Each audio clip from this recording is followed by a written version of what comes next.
and my strong opinions, right? We get a platform to share opinions, always welcome that. So hi. I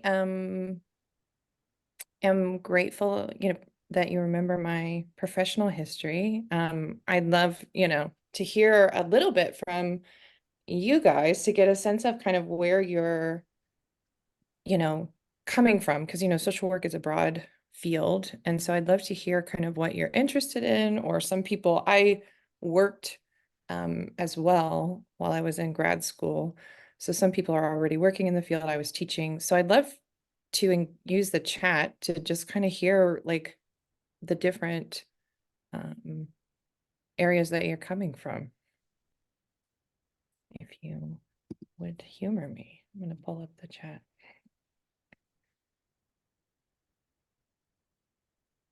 Or if anybody wants to unmute and share briefly what your background is or where you're coming from.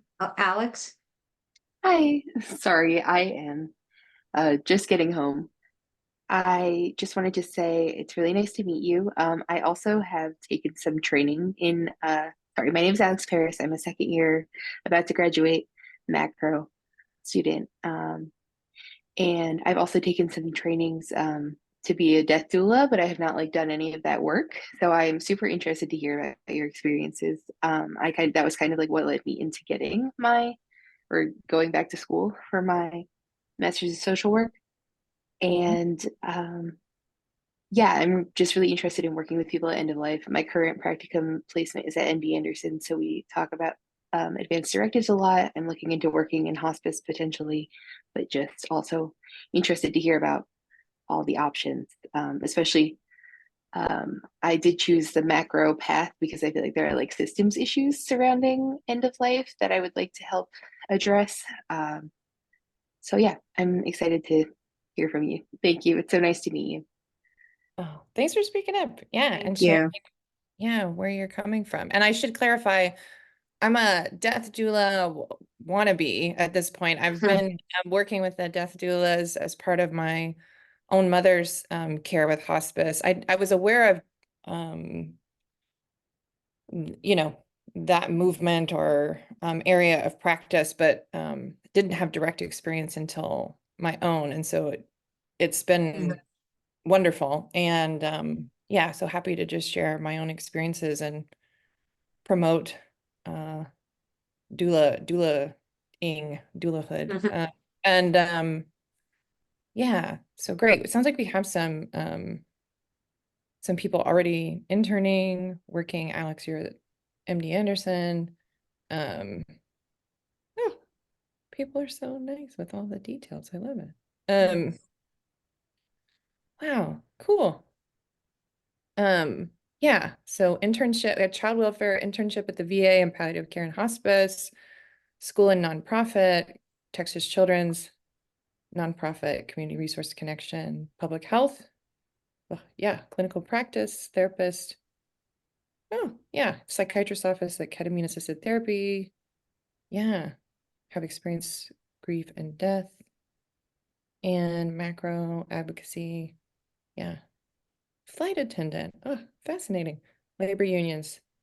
And yeah, wonderful. Okay, so we have some real pros in the room already. So I don't, um, I'll try to kind of meet both ends of the spectrum.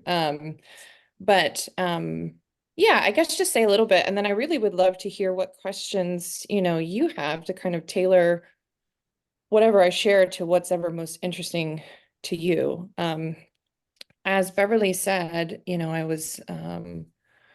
moved into hospice social work from teaching as a Montessori high school teacher, and worked as a hospice social worker for 3 years. And I learned quite a lot. And I think, going into it, I had this sort of I would call it a romantic notion of hospice. I wonder what Beverly would say about her entering experiences, but had a romantic notion that I would kind of be sitting at the bedside of folks, hearing their, helping them like make meaning, like listening to their life stories and, coming to terms with their mortality and, helping them make meaning of their lives.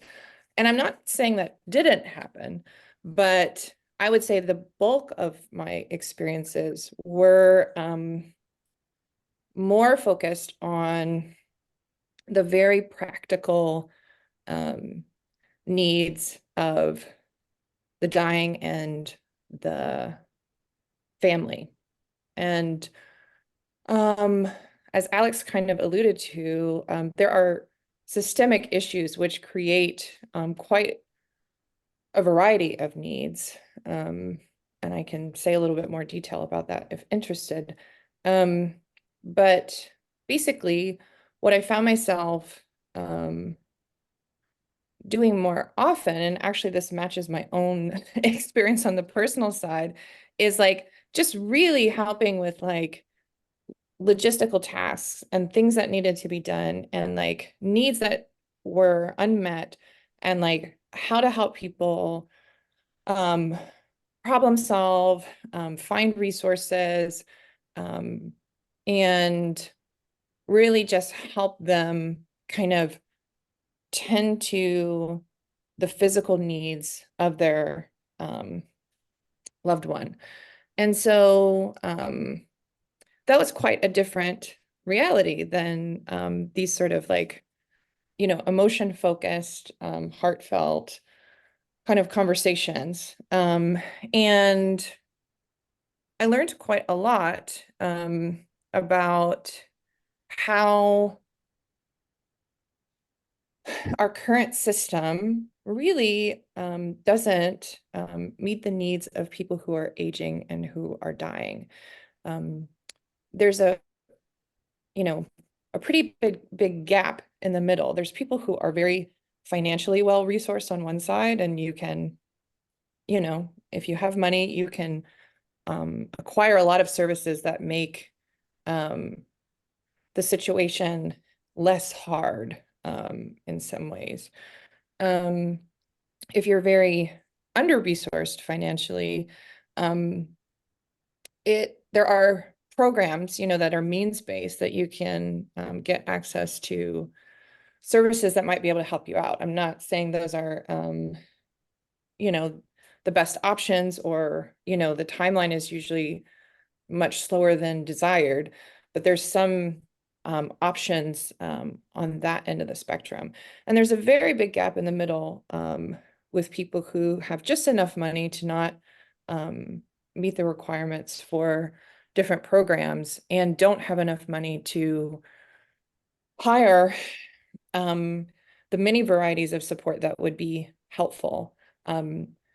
I have found that, to just compare and contrast, like going into hospice where I expected to be focused on like existential questions and what I found myself focused most on professionally and now currently personally is like incontinence, right? Like that is like the biggest number one need is like incontinence or like what's the word? Like, what's the polite word to say on video? Like urination and defecation, right? Like that is a like number one concern because that continues to happen and people need to stay clean. And often the people that are tasked with supporting their loved one and keeping them clean are elderly themselves. And so that creates quite a challenge all the way around. So I guess, I'm happy and I'd love maybe start, think about what questions you have in mind, both those who are, not working and not maybe interested in working in this area, but also people who are already doing that work and working in that area, really open to what questions you have about aging and hospice and grief. But the main thing that No. It's okay. Go ahead. Okay. Um, and so Daniela, I think you're unmuted. If you, Yeah, I was trying to find her to. there we go. Okay. Okay. So the main thing I would just communicate is, you know, um, there is I don't know what they call them. Like it's a Buddhist kind of reminder, you might say. And it's I am of the nature to grow old. There's no way to escape growing old. I am the nature to have ill health. There is no way to escape having ill health. I am of the nature to die. There is no way to escape death. All that is dear to me and everyone I love are of the nature to change.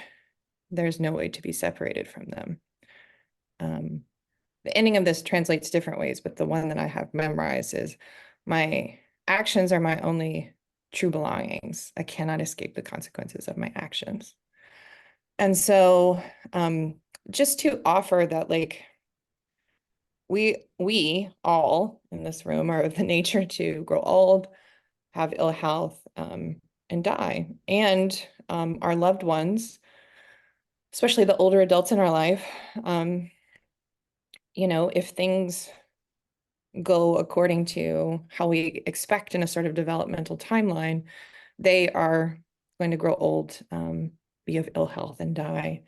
And the more you can do now to not avoid difficulties, because the situations are going to be hard. Like there is no way to escape hard when it comes to aging, death, and grief. We make hard harder by avoiding that hard. Like when we just how many times can I say hard? Like the hard, like when there's hard embedded in all of this, and we only make it more difficult by avoiding that hard. So if we can face it, if we can turn towards it, both in terms of emotionally and practically, in my experience, we don't create additional difficulties for ourselves and our loved ones. So kudos to you all for taking this class and like turning towards the hard and, being willing to engage with this topic. This may be the first step for some of you, and, many of you are already more regularly perhaps like engaged in this area. Yeah, so would love to help you engage with the hard in whatever questions that you have about, yeah, the topics.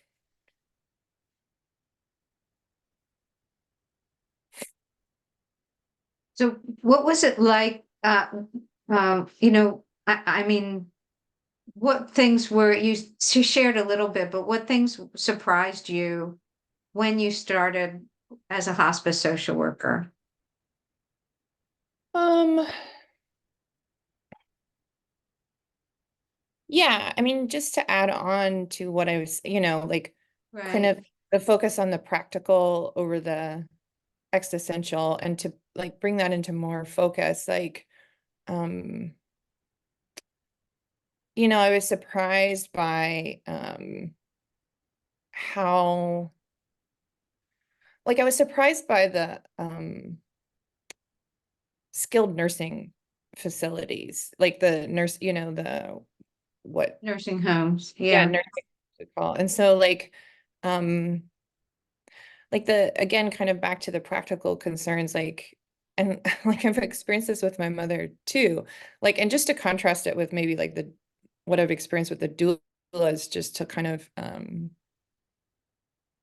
add kind of what I'm seeing, but like, so the number one complaint that I heard or received, or, in visiting people in skilled nursing facilities, is that their food was cold.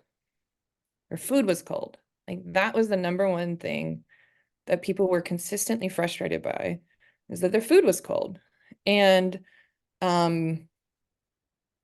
like I was sitting with my mother in the hospital and she gets this meal and what do you know? It's cold, right? It's like, all right, here we are, right? And like there was nobody, it's like very practical kind of simple things that make a huge difference for people that have often little to no autonomy and control over, their life and circumstances. And so, I spent a decent amount of time trying to like heat up food, see what we could do, like just that kind of practical piece. In comparison, it's not like there's not a direct parallel here. But just for example, the doulas that are working with my mother, like asked me yesterday, what baked goods do you enjoy? Like, what baked goods do your mother and you enjoy? And they're like, going to bring these baked goods in. And it's just a kind of like personal touch that often can kind of get lost in the kind of medicalized caregiving settings. And there was another thought related to that I think has left. Oh, I will say that kind of personalized care, I was surprised, not surprised, like the people that the patients love the most in hospice are the CNAs or the caregivers. Like, because they like probably come the most often. Tell me if I'm right. Yeah, like they come the most often. They're usually like 2 to 3 times a week, usually. And it's very intimate care. Like you're cleaning someone's body, um, and um like, but even above and beyond that, the CNAs would often like bring treats, spend their own money to like buy lotion for, sent like lotion that the patients liked. Like it was, and these are the lowest paid positions in hospice. And they would, I think it's fair to say, by far spend the most of their own resources to care for, like, just like to add a human touch to, or like a human connection or appreciation for the people that they worked with. And they developed real relationships that they really like cared for the people that they were working with and the people that really loved them. Like if their regular CNA was out or missing, like it was significant, so I think that was, yeah, another thing that stands out. I see your question, Ashley. I'll read it for the recording. It says, has experiencing hospice with a loved one supported your clinical work? How has your personal experience changed your professional experience? Yeah, let me think for a second.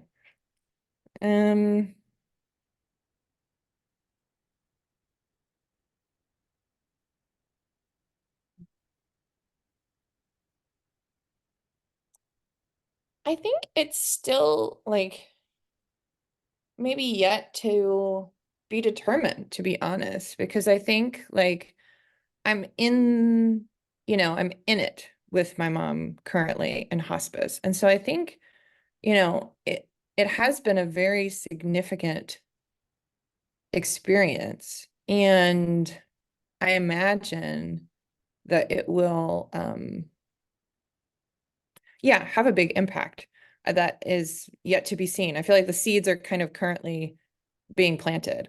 I would say that my clinical experience has informed my personal experience to be like, I will say that like, I can't imagine. I truly like have difficulty fathoming what it would be like to do this without experience. I encountered many families, many people for whom, they had not engaged with this particular hard, as I'm kind of saying. And for this to be, their first, encounter with death, you know, their first conscious encounter with death and dying and grief and hospice, like it's a huge learning curve. And to think of engaging with that myself without my professional experience is hard for me to wrap my head around. So I'd say that has definitely informed my personal experience. Yeah, and will definitely inform my, you know, it will loop back around. It's just kind of unclear at this point, um, what that will be. Yeah. Rachel. Hi, yeah, I have a question. So, for someone who is not currently in a hospice situation for anyone they know, but anticipates maybe in the future needing to do that so they have more time, what are some, ideal circumstance like homework that you would love to give that person, things they can do logistically now so that they can be more present during that time? Like, what are the housekeeping items? What are the homework things you would tell someone to do if they had more time Oh, to prepare? Rachel, a person after my own heart. I love this. Yes, yes, yes, yes. Yeah, I love this. Okay, many thoughts. I'll try to like distill. So I'm glad that you're thinking ahead because the kind of PS that I wanted to add to my previous is like the stats show that people are admitted to hospice like super late. Like the criteria for hospice is a terminal illness that if it continues its normal progression, you have a life expectancy of 6 months or less. And like the average hospice utilization rate, I don't know what it is like lately, like the latest update, but it's days, you know, it's like, you know, you have like, it's like, I want to say like less than 14 days in terms of people being on hospice and having, you know, being a part of the like onboarding process of hospice, both on both sides of it. Like it's an enormous like energy expenditure on the front end that if you don't like, you know, if you're dying or your loved one is dying within 14 days, like it is, I mean, I'm not saying it's not worth it, but like it just would be so much kinder and gentler to give everyone more time. So in terms of homework, there are many, and I'm happy to like, you can email me and I'd be happy to like, you know, give you more direct links to these things. But there's like many organizations that prepare these wonderful, like I think they're called like 5 Wishes is a really, I don't, you might already have that in the resources. But like 5 Wishes, I think it's somebody Google Yeah, and there's the 5 wishes. Yeah. yeah, 5 Wishes, which just helps you like through thinking through conversations, things to think about. There's other, you know, different people kind of prepare these different kind of booklets and conversation guides that I think are really great to like, and the sooner you can have them better. Yes, Alex, wonderful. It's a book. Yes. Oh yes, BJ Miller is great. There's another one called At Peace, I think is the another book that tells you like common trajectories of different disease progressions, which I find really helpful because like someone on hospice with cancer is a very different experience than a diagnosis of dementia, for example. Like that's a very, very different experience. And so having some more clarity on like an average timeline, right? Like, or progression might be a better way of saying it, is really helpful, like to educate yourself and ideally your loved ones. You know, even the mother of a hospice social worker, you know, was not totally prepared for this part of life, you know, so you do the best that you can because it's you know, ultimately it's, if you're working with someone else, they have their own process and psychology and et cetera around it. So, yeah, I could talk about this for the next whatever amount of time that we have, but so I'm happy to engage with that more, Rachel, if you're interested. Thank you. I think something that's so interesting about this topic is that I think for many people, and I'm so grateful to have you here and to hear what you have to say, but I think for a lot of people, it's not something that's like a fun conversation, right? We're talking about challenges and things that are difficult.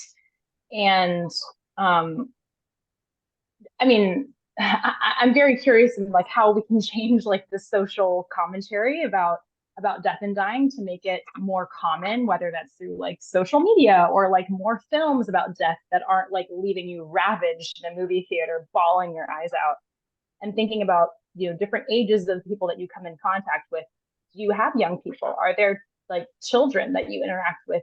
Is it mostly adult children, or like what are the ages of the people that you're working with, that are related sort of in that family unit, community unit to those people that are going through hospice themselves? Mm-hmm. Mm-hmm. Yeah, I hear two parts. Like, how do we kind of have some larger systemic shifts in how we relate to death, dying, and aging? And then like kind of what are, you know, the common patterns or demographics maybe of people that I worked with in hospice. And I would, yeah, I'd say the second question feels a little more direct, and I'm very interested in the first question. The second question is like, you know, I would say like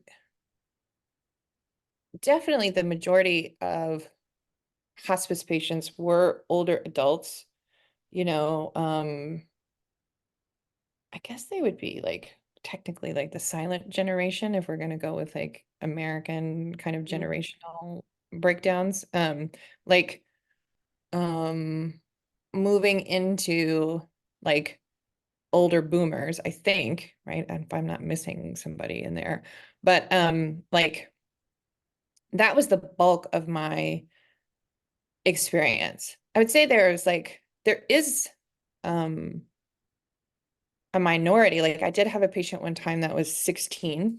That was someone that I worked with. When I was volunteering before I worked in hospice, there was a baby that was admitted to hospice. So there is like, you know, there were some younger folks like 30s, 40s. Like there was, you know, I would say like roughly like 5% or less of the people that I worked with were outside of that older adult sort of demographic, just for me. I do think also it depends on which hospice agency. Like I would say different hospice agencies kind of, there are some that I think kind of because of their proximity or, you know, marketing or whatever, kind of focus more on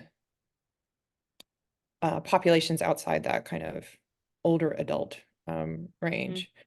I think there's only two in Houston that focus on children, have a program for children at this point. Yeah. Is it Texas Children's and or no? Well, no, I don't. They have a palliative program, but the Houston Hospice has one, and Compassionate Care, I think, is the other one, and they're both not for profit hospices. So yeah. Um, so yeah, and the larger question of, you know, I would love to think with you all on this, right? Because, you know, like you know, we're all a part of this, you know, so like what gets in the way for you, you know, is maybe a question to think about. Like what gets in the way for you about like engaging with your own death, the death of your loved ones. And then maybe, you know, we can like think through that together. Because, you know, I certainly don't have all the answers. I do think there is a generational kind of shift in many ways. It seems like, but I think yeah, I think in order to think and talk about death, it's kind of going back to, I guess, this drum that I'm gonna like keep beating tonight. It's like you have to be willing to engage with hard. Like if you're not willing to engage with hard, death, aging, and illness are kind of the fundamentalist hard, right? And so if we're not engaging with hard, then I think it is difficult to have more conversations around this. And I do think there is It's slow. Yeah. it's an interesting thing because it's like whether or not you're willing to engage in hard, you will have to, right? So Yeah. it's really just the choice of when and whether you do it on your time or when time catches up with you. And I would much rather do it in community, like with people who have either walked through that similar but very different, unique experience. You know, I was sitting with a group of friends and I realized the majority of us had lost our fathers. I haven't lost my dad, but I'm like, whoa, like 3 out of the 5 people here don't have a dad walking the earth anymore. Mm. And then realizing that each of them have very different experiences in their loss and in their relationship with their father. And then, you know, these are people I've been friends with for the longest time, but only recently do I sit down with them and say, hey, like, is it okay if I ask you some questions about your grief? And because they're your friends and they're in your community, that question has been so welcomed. And I feel very grateful to have that like generosity of spirit and engagement with them. But at the end of the day, it's like, you don't have a choice. It's going to be hard no matter what. So the sooner we can begin to have candid conversations, maybe not the easier it will be, but maybe the more prepared we might feel, you know, or the more supported we might feel. I'm not sure. Mm-hmm.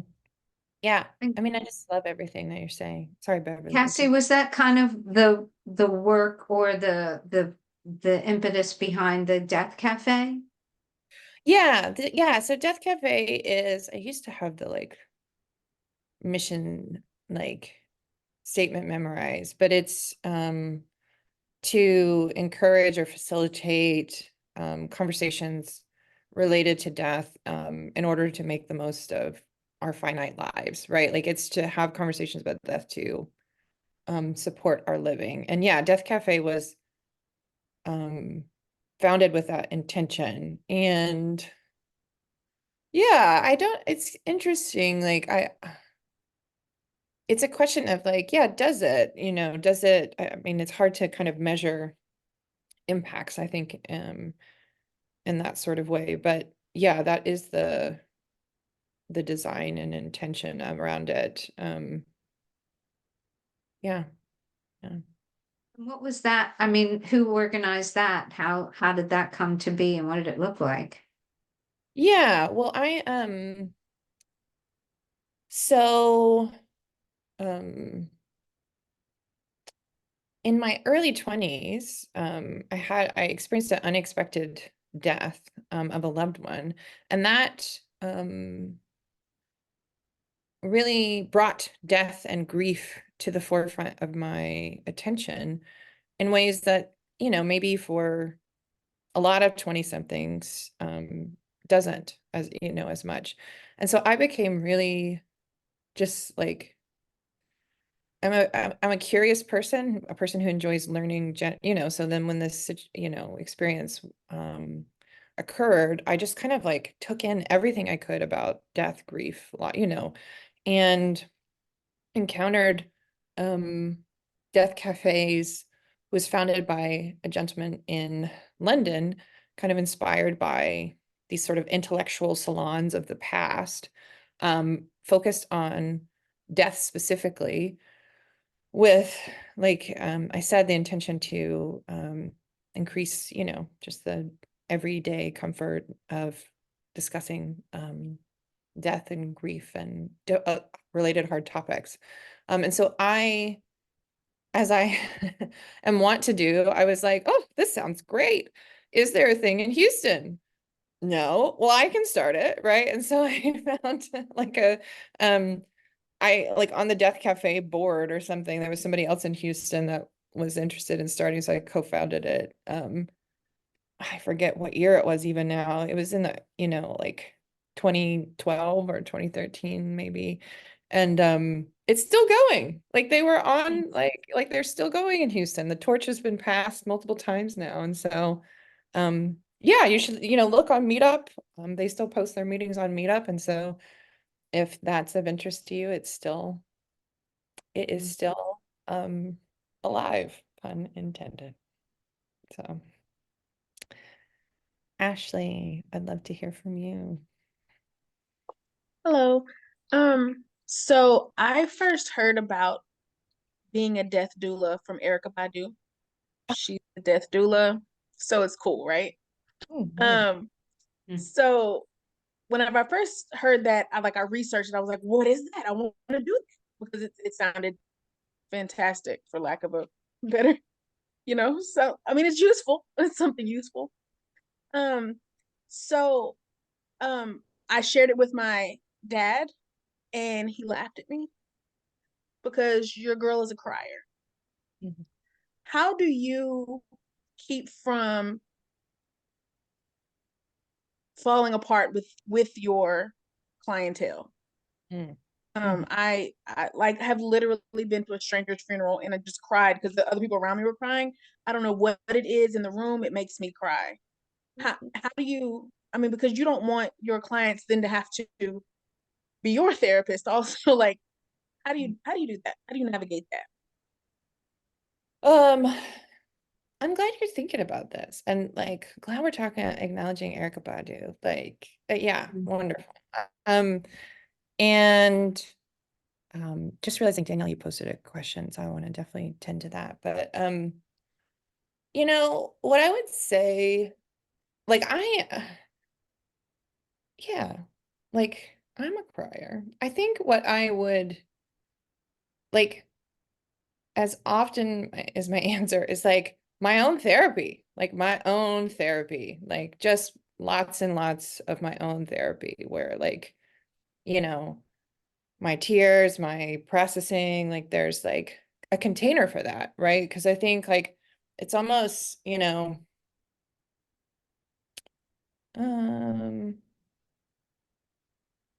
yeah, like my friend has a like she'll say like when she's feeling teary, she'll say like the water table is high today, right? Like the like, like and um like like at some level, like I've definitely felt tearful in moments, for sure. And so it's not like we're supposed to be like emotionless automatons. Um And you're making a very good point about like it's about centering the client's experience, right? Rather than our own. And that's what I hear you asking is like, how do I like not, how do I remain client centered and acknowledging my own emotional experience? And yeah, I'd say for me, it's just like therapy, therapy. That would be my, Do you, and I'm sorry support. to No, no, follow no, up on that. Sorry, Danielle. please. Mhm. Do you ever find yourself crying with them? Like, when, I mean, again, the hard stuff. Mhm. It's difficult. Do you find yourself crying in those moments also, or are you able to break it up? Um, I don't find myself crying. Um, I will say, like you had mentioned this example that you gave as like, you mentioned your dad and you mentioned funeral, and like it's different when I'm talking to my dad versus like a client or, a patient. Like there's just an emotional charge there that's different for me personally, and maybe, for you too. And, it's not that I don't like, I'd heard this analogy one time, and you tell me if, decide for yourself whether or not it feels helpful. I once heard this, I think it was a chaplain at this event that I was talking about, and someone asked like a similar kind of question, like, how do you do this work? Like, how do you do this work where, like, you're engaging the heart? And they said, with time, it's almost like it's like if you're learning how to play the guitar. Like when you play the guitar, you like develop a callus on your thumb. Right now, callus has like negative associations. Like we don't want to be calloused, right? But like the chaplain that was gave this example, said, when you're playing the guitar, like you develop a callus, and the callus is useful. Like it helps you to play the guitar in ways that you can't, because you're in pain, you're like in pain and plucking the strings and whatever. And so I think it's kind of like that,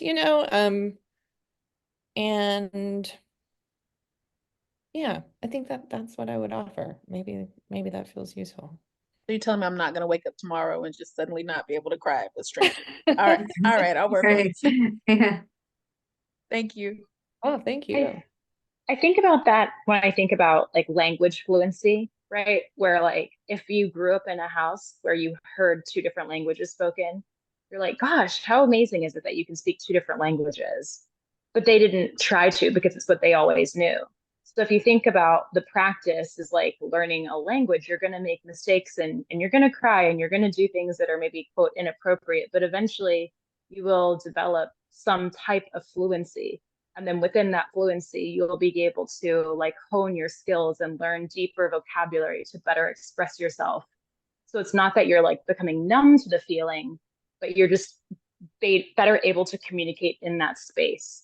So I imagine it's something that you will be able to do 100%. It's just trying to learn like a new language from a very, very initial starting space. Well said. Hear, hear. And also having that self-awareness that comes from having therapy or, just processing your own loss. So that when it comes up with a client, you've expected it, or it's not, it's not something you haven't dealt with before. Yeah, I see you, Braveheart. I'm gonna answer Daniela's question, and then yeah, curious to hear.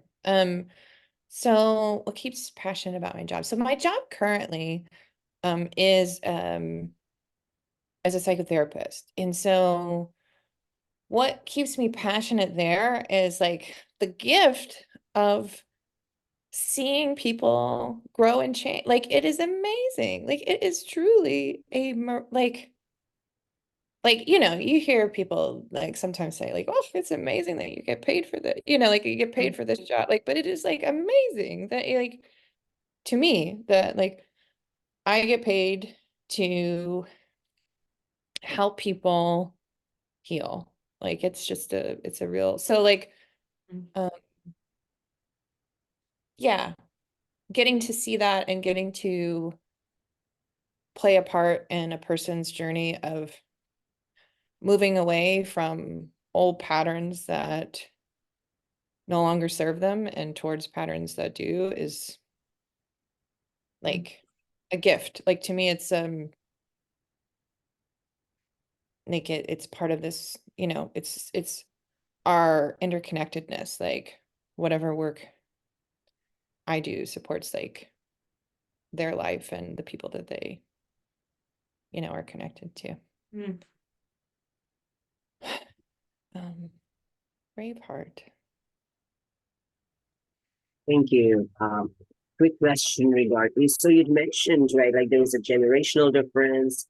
I'm curious what your advice would be for us as best practices as we deal with like, minority populations or minoritized populations, so whether they're racial or ethnic minorities or sexual and gender minorities. would you suggest different strategies in supporting them as compared to general folks? Yeah, good question. Um, so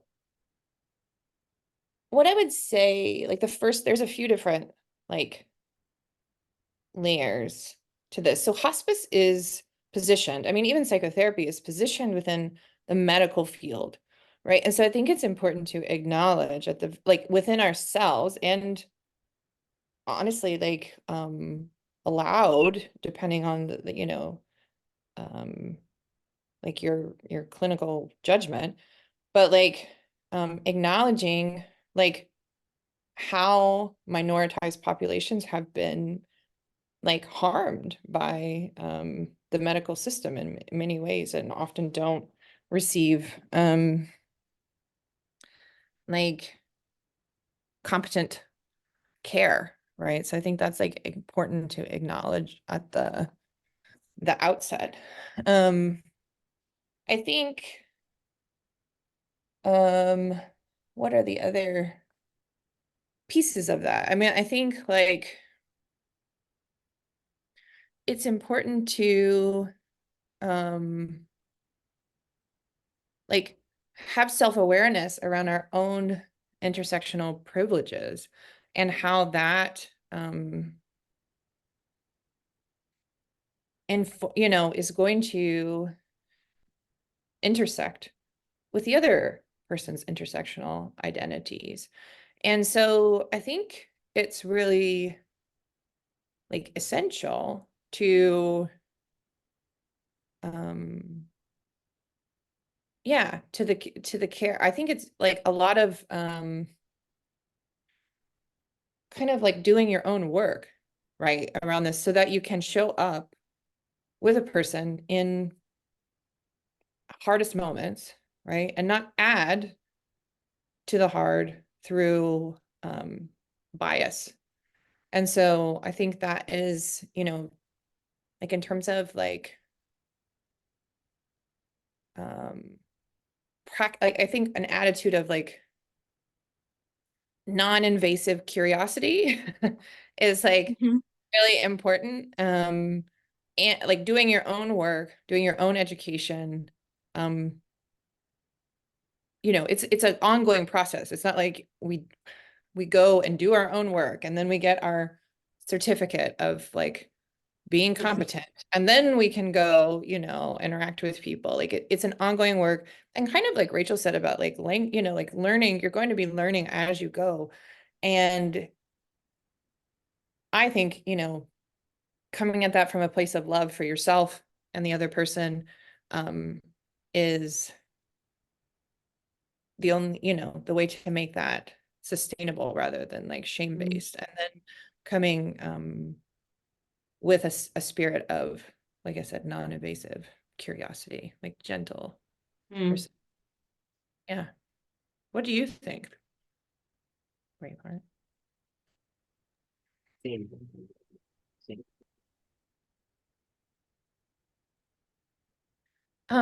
I'd love to know how to pronounce your name. Is it? Yeah. Yeah. Amrit.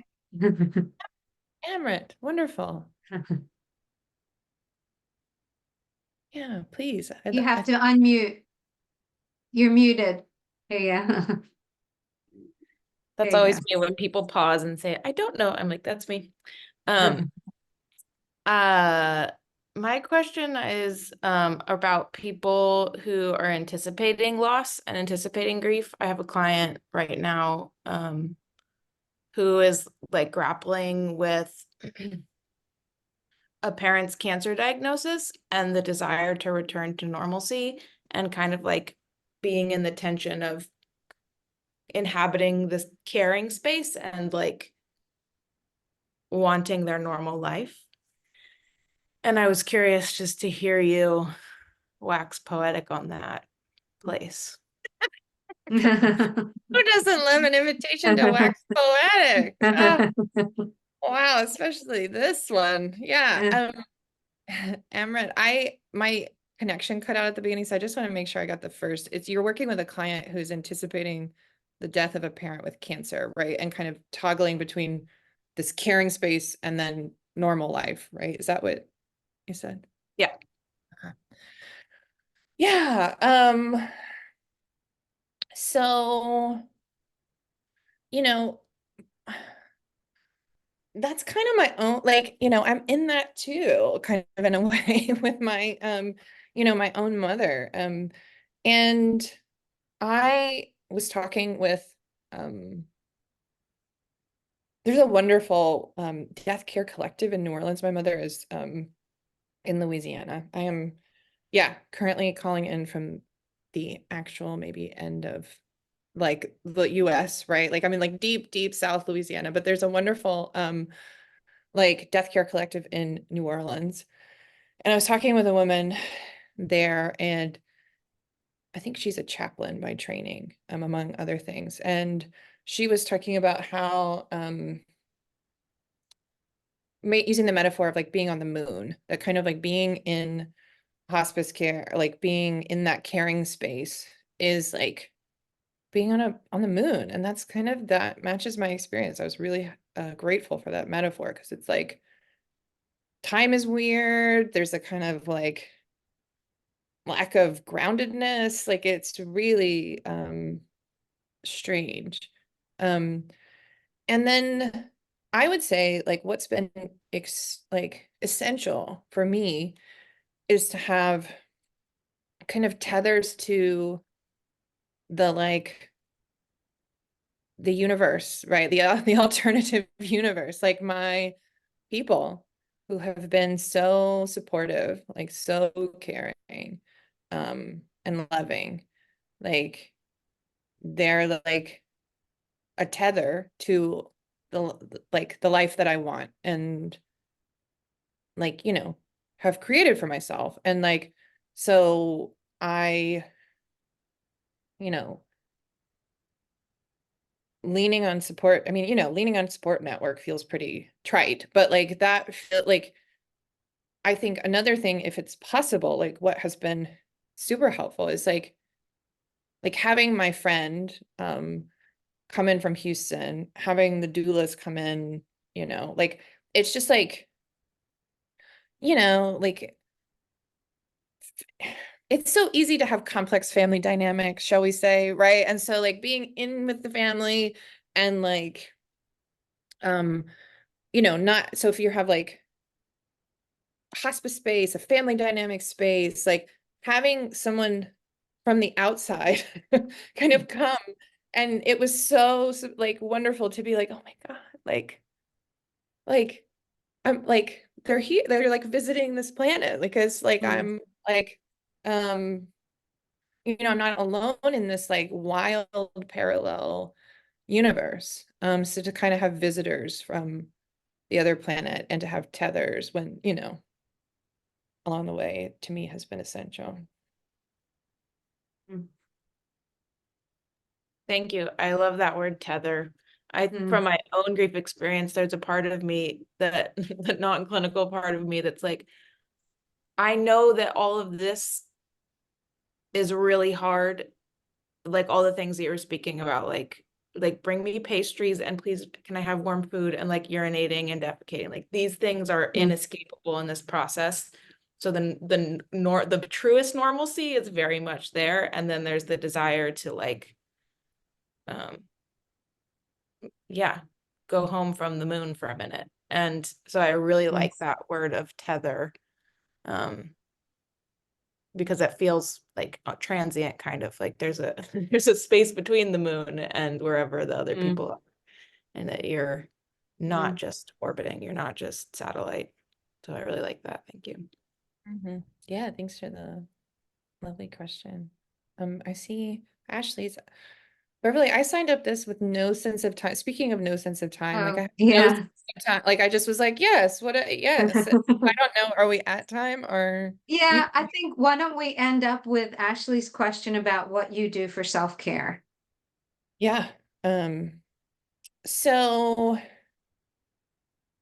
I think, I mean, I'll just reiterate this. Like, I feel like, I hope this has become like the, like, essential message of self-care by now, but just in, to reiterate that, if not, like, I think of self-care as like, I mean, there's like really unglamorous, like self-care, like the things that like literally, how would I like take care of my multifaceted self, right? Like, what are my physical needs, social needs, spiritual needs, like, so,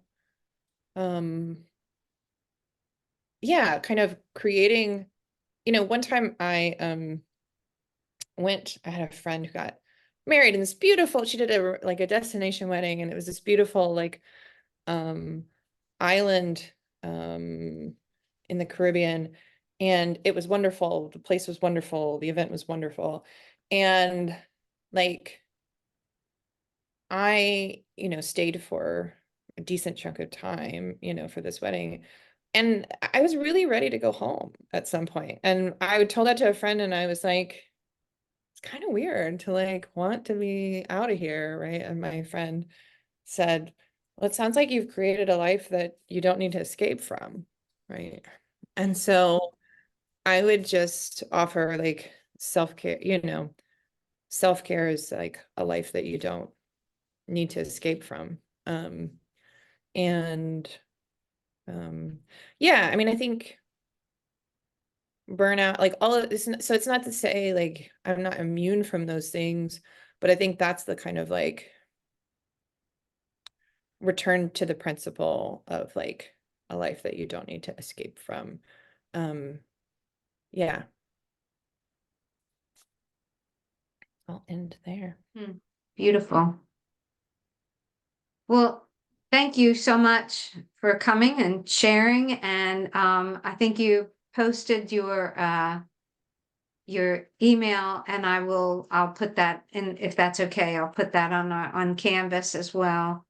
But I think it's been really, I like to show the class that there is life after social work school, and that, it's beautiful and messy and rewarding. And I really appreciate you coming with us and during this time that's not so easy for you. So that means a lot to me too. So thank you so much. And if anybody has any other questions or wants to connect with Cassie, just shoot her off an email. Yeah, please. Happy to wax poetic as often as afforded the opportunity. So thank you for the platform. Yeah. Okay, well, everybody have a great evening. Thank you for showing up. I appreciate it, making me look good. And we will see you next Tuesday night at 6:30.